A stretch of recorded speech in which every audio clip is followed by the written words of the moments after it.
ఆరాధన చేయటం అనే సంప్రదాయం భారతీయులకు ఉంది. మనకి ఈజీగా అర్థం అవుతుంది. అందుకని అంటే పాశ్చాత్యుడి కంటే సీక్రెట్ డాక్టర్ని ఎక్కువ పాశ్చాత్యుల కోసం రాయబడింది.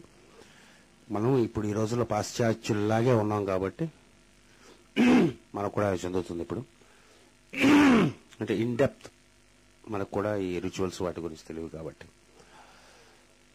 సరిపోతుంది. కాబట్టి మనకి secret doctor it's right book for right time for right people.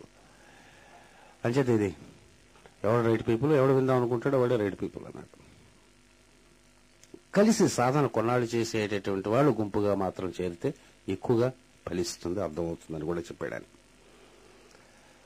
So ఈ బుక్ రాసేటప్పుడు అనేకమైన అద్భుతాలు జరిగాయి, రాస్తూ ఉండగా కొన్ని అద్భుతాలు జరిగాయి. ఇవన్నీ కూడా చాలా బాగుంటాయి చెప్పుకోవడానికి, మనకి ఇన్స్పిరేషన్ రావడానికి వస్తుంది, తర్వాత ఇమోషన్ రావడానికి కూడా పనికొస్తాయి. ఇమోషన్ ఇన్స్పిరేషన్ ఏం అక్కర్లేకుండా మనం సైన్స్ గా లోపలికి ఎంటర్ అవుదాం. మనం ఇన్స్పైర్ చేయడం కోసం చాలా పనికొస్తాయి అవన్నీ కూడా. ఎలా రాశారు, ఇలా రాశారు, అలా రాశారు ఇవన్నీ. ఈ రాసేటప్పుడు ఈవిడ దీనికి రాసినటువంటి ఇంట్రొడక్షన్ అనేటువంటిది ఒకటి రాసింది ఈవిడ. దాన్నే ప్రోయం అనే పేరుతో పిలుస్తారు. ప్రోయం అని ఇంగ్లీష్ లో అంటే ముందుగా రాసినటువంటి ముందు మాట అంటాం తెలుగులో. ఎలా ఉంటుంది అనేటటువంటిది ఒక శాంపుల్ మనం ఒక పారా చదివి సీక్రెట్ డాక్టర్ ఎలా ఉంటుంది, ఎలా అర్థం చేసుకోవాలనేటటువంటిది ఈ ప్రోయంలో ఉండేటువంటి ఫస్ట్ పారా. ఇటువంటి పారాస్ సీక్రెట్ డాక్టర్లో కొన్ని 100 ఉంటాయి. తర్వాత వాటి మీద డిస్కషన్ ఇస్తుంది. మళ్ళీ మధ్యలో ఒక మంత్రం లాగా ఒక పారా వేసేస్తుంది ఆవిడ. ఎక్కువగా ఇందులో ఉండేటటువంటి టెర్మినాలజీ అంతా కూడా టిబెటన్ టెర్మినాలజీ కొంత, సాంస్క్రిట్ టెర్మినాలజీ కొంత ఉంటుంది. అంటే బుద్ధిస్టులు అనేటటువంటి టిబెటన్ లామాస్ ఏవైతే చేస్తారో వాటి టెర్మినాలజీ కొంత ఉంటుంది, కొంత ఇండియన్ సాంస్క్రిట్ అని మీకు అన్ని తెలిసిపోతాయి అని అనుకుంటాం. తెలియని తర్వాత తెలుస్తుంది.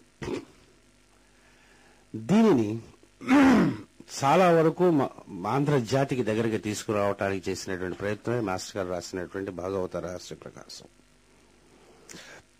ఆంధ్రుల యొక్క అదృష్టం వల్ల, వాళ్ళు చేసినటువంటి ఎక్కడో మహాత్ములైనటువంటి ఆంధ్రులలో పుట్టడం వల్ల, పూర్వజన్మ విశేషం వల్ల 15 వాల్యూమ్స్ మాస్టర్ గారు రాసినటువంటి భారత రహస్య ప్రకాశంలో ఉన్నది. మాక్సిమం సీక్రెట్ డాక్టర్లో ఉన్నటువంటి విషయంలో అది చదువుతూ బియాండ్ దట్ కూడా మనం చదువుతాము. తర్వాత దాన్ని పూర్తి చేయడానికి ఎవరో వస్తారు, ఆ టైం ఏదో వస్తుంది.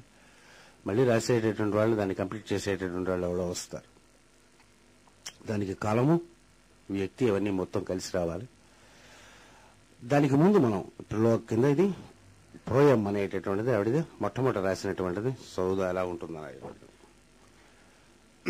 ఇంకా బోల్డ్ అంత ఇంట్రడక్షన్ అది చెప్పొచ్చు సరదాగా. కానీ అది ప్రస్తుతానికి మనకి బుక్ లో ఎంటర్ అవడానికి కంటే మధ్యలో మనం అవి చెప్పుకుంటూ వస్తాం కాబట్టి ఇంట్రడక్షన్ అంతా పూర్వం చెప్పేటప్పుడు చెప్పేవాడిని. ఇప్పుడు ఈ సంవత్సరం డైరెక్ట్ గా మనం బుక్ లోకి ఎంటర్ అయిపోదాం. An archaic manuscript, a collection of palm leaves made impermeable to water, fire and air by some specific unknown process is before the writer's eye. ఆవిడ పుస్తకం రాయటానికి కూర్చున్నప్పుడు ధ్యానం చేస్తూ ఆవిడ ఆకాశంలో చూస్తే ఆకాశంలో ఆవిడికి పేజీలాగా కనిపించేవి. వాటిని చూసి ఈవిడ పుస్తకం కాపీ చేసేది. రెఫరెన్స్లు అన్ని కూడా రాసి, ఈ రెఫరెన్స్లు అన్ని కూడా వాటిలోంచి చూసి రాసేది. హిమాలయన్ కేవ్స్ లో జాల్కులు ఆయన శిష్యులు ఆకాశంలో సూర్యునికి ఎదురుగా ఈ మ్యానుస్క్రిప్ట్ కనిపెడితే ఆవిడ లండన్ లో ఉన్న, ఊస్టెండ్ లో ఉన్న, అడియార్ లో ఉన్న ఆవిడికి కనిపించేది. అదొక ప్రాసెస్ ఉన్నది. ఇప్పటికీ ఆ ప్రాసెస్ జరుగుతూ ఉంటుంది. కొంతమంది చేస్తూ ఉంటారు. అప్పుడప్పుడు నిద్రలో, కళ్ళలో కొన్ని పుస్తకాలు కనిపిస్తుండడం, చదువునట్టుకు ఉండటం అనేటటువంటిది ఎవరైనా మీ పిల్లలు కానీ ఎవరికైనా చెప్తే వాళ్ళు కొట్టిపారేయకండి. అంటే మనం వదలం కాబట్టి వాళ్ళు కూడా వదలవాలని రూల్ లేదు. ఒకసారి అని చెప్తున్నప్పుడు ఎంకరేజ్ చేయాలి. ఎందుకంటే there is always a teaching which we don't know happens every day at night between 10 and 4. And there are some people who are sensitive to receive it. ఏదో పిల్లలు, చిన్నపిల్లలు చెప్తున్నా నాకేదో కళ్ళ కనిపిస్తున్నా, గుళ్ళో కనిపిస్తున్నది, ఏదో పుస్తకం చదివినట్టు కనిపిస్తున్నది, ఏదో ఉన్నదని అంటే you don't shun them with your negative logic. మనకు కనిపించలేదు కాబట్టి అందరూ గుడ్డేళ్ళు అనుకోకూడదు. అటువంటివి ఏవైనా కానీ జరుగుతూ ఉండేటప్పుడు పిల్లల్ని ఎంకరేజ్ చేయండి. ఒకవేళ అటువంటి పిల్లలు కానీ మీకు ఎవరికైనా ఉంటే నా దగ్గర తీసుకురండి. I will give enough training for them to see that the vision improves better day by day. An archaic manuscript is before the writer's eye, which is impermeable to water, fire, and air. On the first page is an immaculate white disc within a dull background. Palm leaves. Palm ante ఏమిటండి? తాటాకులు. Palm leaves. వేరే meaning ఉంటుంది. చేతులను కూడా palm అంటారు. మనం కూడా తాటాకుల పాక మీద వేసుకున్నాం, కింద దాని కింద కూర్చున్నాం, బాగానే ఉంది. ఇది రైట్ ప్లేస్. ఇట్లాంటి దాంట్లో కూర్చోవాలి. ఇక్కడే సక్సెస్ఫుల్ కూడా అవుతుంది. పామ్ లీవ్స్ ఎదురుగా నాకు కనిపిస్తూ ఉన్నాయి. ఆ పామ్ లీవ్స్ ఎలాగ తయారు చేయబడ్డాయంటే ఏరువలు కానీ వాటర్ కింద కానీ ఎత్త తెచ్చి కానీ అవి డిస్టర్బ్ చేయడానికి వీలు కాదు. ఏమండి? By specific unknown process is before writers side. Man script. Manuscript అంటే మ్యాన్ స్క్రిప్ట్.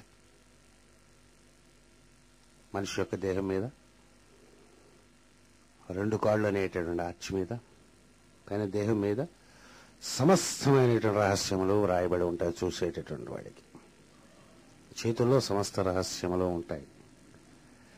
ఈ కింద ఉండేటువంటి షట్చక్రములు, అందులో ఉండేటువంటి ప్రజ్ఞలు, అందులో పనిచేస్తుండేటటువంటివి మనస్సు, ఇంద్రియములు, వీటి యొక్క సంచాలనము, హృదయము, మనస్సు, వీటి యొక్క సంబంధించినవన్నీ కూడా 2 కాళ్ళ మీదే ఉంటాయి. దట్ ఈస్ అందుకని ఏం చేస్తారు, 2 పిల్లర్డ్ ఆర్చ్ దాని ఉంటుంది అన్నాడు. దాని మీద all the wisdom is return అని ఉంటారు. మనకి గుళ్ళో కానీ చూస్తే 2 పిల్లర్స్ పాతి దాని మీద ఇలాగా పైలాగా ఆకారంలో ఒక గీత గీసి ఉంటుంది. మకర తోరణం అనే పేరుతో కొంతమంది పిలుస్తారు దాన్ని. ఎందుకు గీస్తారు?